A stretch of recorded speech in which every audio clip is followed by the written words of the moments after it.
Oi, gente, boa tarde ou bom dia, né? Vou logo iniciando, fazendo um pedido a vocês, que vocês se inscrevam no canal e deixem seu link, certo? Vou continuar nossa aula referente à sociedade mineradora. Vou dar continuação ao capítulo 7, certo? Revisando o início do capítulo, que foi a aula anterior. Nós tivemos alguns destaques, né? Enfim, muito ouro, logo no início do capítulo, falando da realização do velho sonho português, que era justamente estabilizar a economia de Portugal com a exploração, né, aqui na colônia no Brasil. Logo em seguida, nós falamos da ocupação do sertão. Essa ocupação do sertão foi referente à descoberta do ouro, né?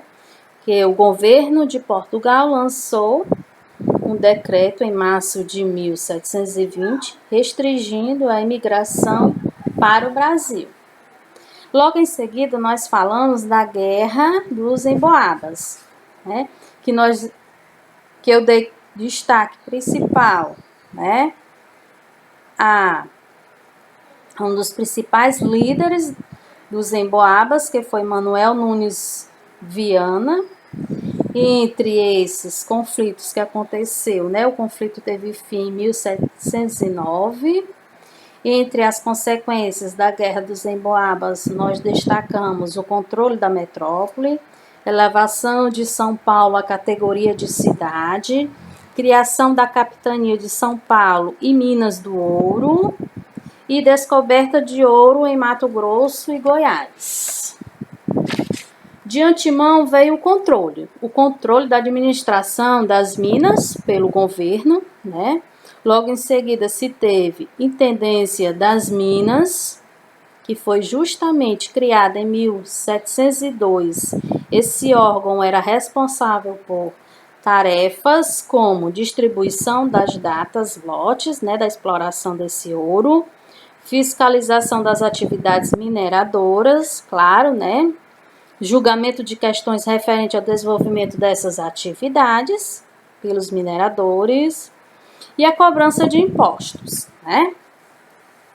Logo em seguida, nós vimos casas de fundição, que foi justamente por volta de 1720 que foram criadas essas casas de fundição. E o que eram essas casas de fundição? Elas retirariam a parte correspondente ao imposto cobrado pela Fazenda Real, que era a coroa, né? Logo em seguida, o restante receberia um selo oficial que comprovaria o pagamento do quinto, podendo ser legalmente negociado. Era o ouro quintado, isto é, do qual já se havia extraído a quinta parte. E essa quinta parte seria pago, né, à coroa real, que era justamente a casa de fundição. Aí, logo depois, nós tivemos a revolta de Vila Rica, que foi justamente quem se destacou-se, né, nesse movimento foi Felipe dos Santos. Ele foi condenado, enforcado e esquartejado em praça pública em 16 de julho de 1720. Logo depois nós tivemos Intendência dos Diamantes, que foi também, né, foram encontradas jazidas de diamante no Arraial do Tijuco, atualmente cidade diamantina. Aí, hoje nós vamos continuar falando da Sociedade do Ouro. Sociedade do Ouro, que nós podemos destacar: os habitantes de Minas Gerais organizaram suas atividades principais em torno do ouro. Também surgiu uma série de núcleos urbanos devido a em torno dessa principal atividade que era o ouro, né? Como Vila Rica, Congonhas do Campo, Ribeirão do Carmo, Sabará e São João do Del Rei, que se destacaram na época, né? No Nordeste, a produção açucareira. Em Minas Gerais, a exploração do ouro. Deu origem a uma sociedade rural, esse destaque que eu fiz no Nordeste, a produção açucareira, nós podemos falar que deu origem a uma sociedade rural com o domínio dos senhores de engenho. E em Minas Gerais, com a exploração do ouro, que se propiciou a formação de uma sociedade urbana com pessoas de diferentes situações socioeconômicas. Quer dizer que com essa organização, das atividades principais em torno do ouro, a sociedade ficou mais dividida, mais distribuída, Logo em seguida, nós temos ascensão social e pobreza. Aí eu botei alguns destaques. Na sociedade, na região das Minas, nós podemos falar que poderia enriquecer com a extração do ouro e de diamantes ou com o comércio e o artesanato, Essa sociedade tinha mais ou menos essa atuação comercial que se destacou-se, comparada com a empresa açucareira, que a empresa açucareira, os investimentos necessários para entrar nesse negócio eram menores que os exercidos para o funcionamento de um engenho. Quer dizer que o investimento que a sociedade fazia para a exploração desse ouro era bem menor que o investimento que era feito para os engenhos, para a produção açucareira. A concentração da riqueza foi uma das marcas da sociedade mineradora, certo? Analisou a historiadora Laura de Melo e Souza, que predominou no conjunto dessa sociedade não foi a riqueza, mas a pobreza. Isso foi o que ela analisou, Na época, a historiadora, que esse análise foi feito conforme a economia do ouro de 1732 a 1748. Crise da mineração, o declínio da produção aurífera. Que se destacou-se o declínio dessa produção ao longo do século XVIII. Cota mínima anual, nós tivemos a produção de ouro, diminuiu brutalmente devido que a escassez do metal ocorrida devido ao contrabando e à negligência com o trabalho. Derrama, o que se deu o que foi essa derrama? Como nós podemos falar dessa derrama? Unidade de medida, arroba. Arroba era unidade de medida de peso equivalente a cerca de 15 quilos. E a derrama? A derrama foi justamente a cobrança de todos os impostos atrasados, Na execução da derrama, as autoridades não pouparam nem mesmo os mineradores empobrecidos, que acabaram perdendo os poucos bens que lhes restavam. Quer dizer que naquele tempo, quando aconteceu essa derrama, Portugal não liberou ninguém de pagar altos impostos para que a coroa continuasse o domínio da sua colônia aqui no Brasil com relação à exploração do ouro em Minas Gerais. Certo? A insatisfação contra o peso dos tributos despertaria um clima de revolta em diferentes setores da sociedade colonial mineira. Foi o caso, por exemplo, do movimento conhecido como Conjuração Mineira, que veremos ao longo desse estudo.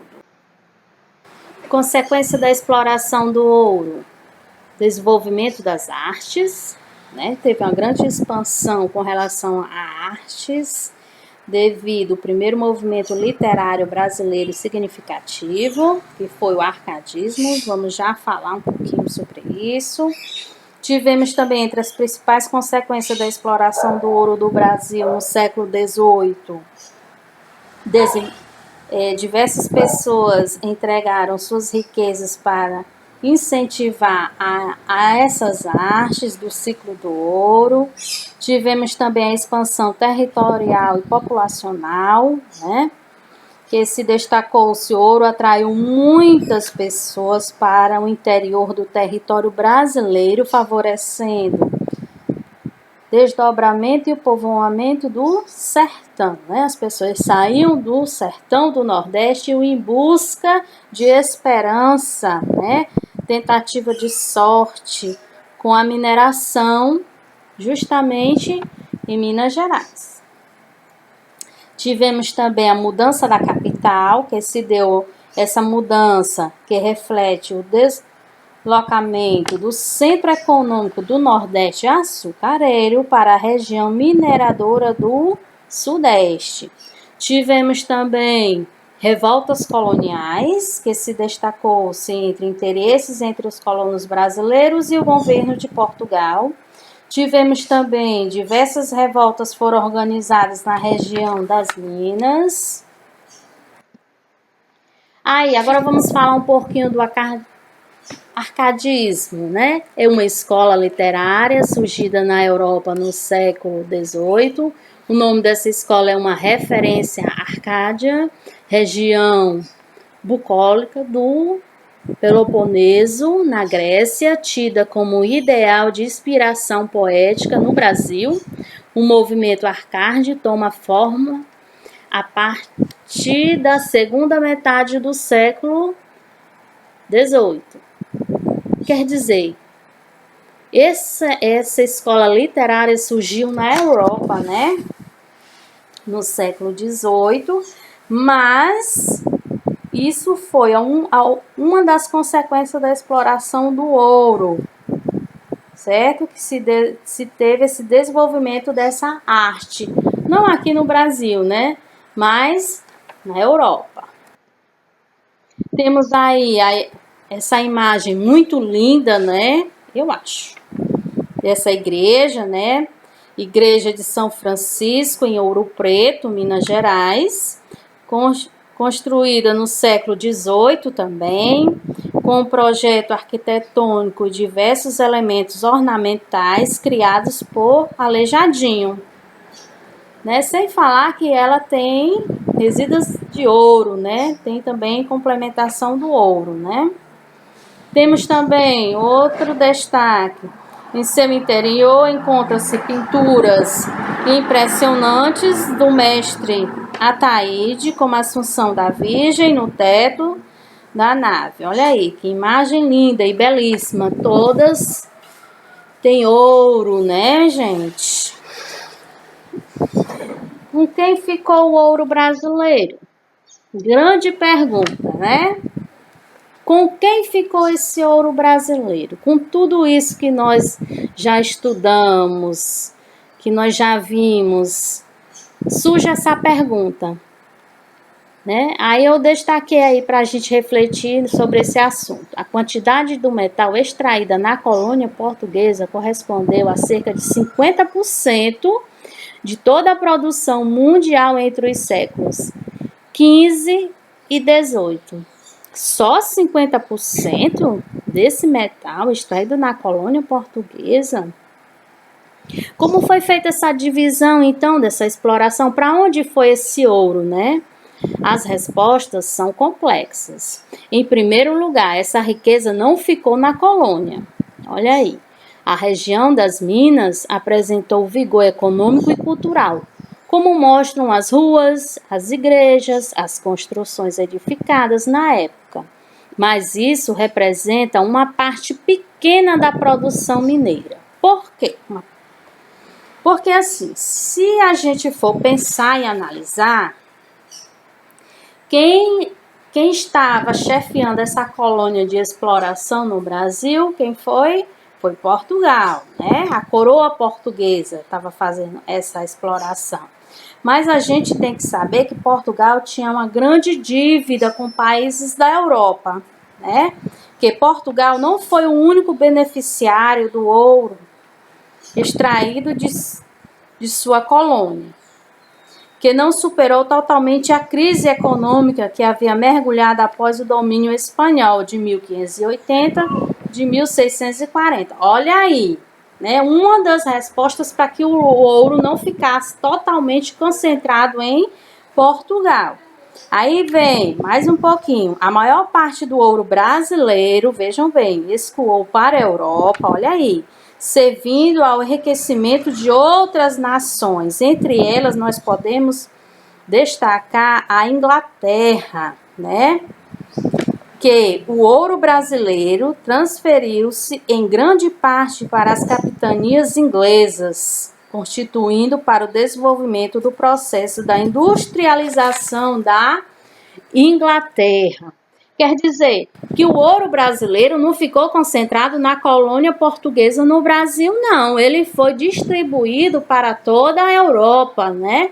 Entre esses países da Europa, quem ficou com maior parte do ouro brasileiro foi justamente a Inglaterra, que se deu ao seu processo de industrialização, ok? Muito obrigada, fiquem com Deus e até a próxima aula, se Deus quiser.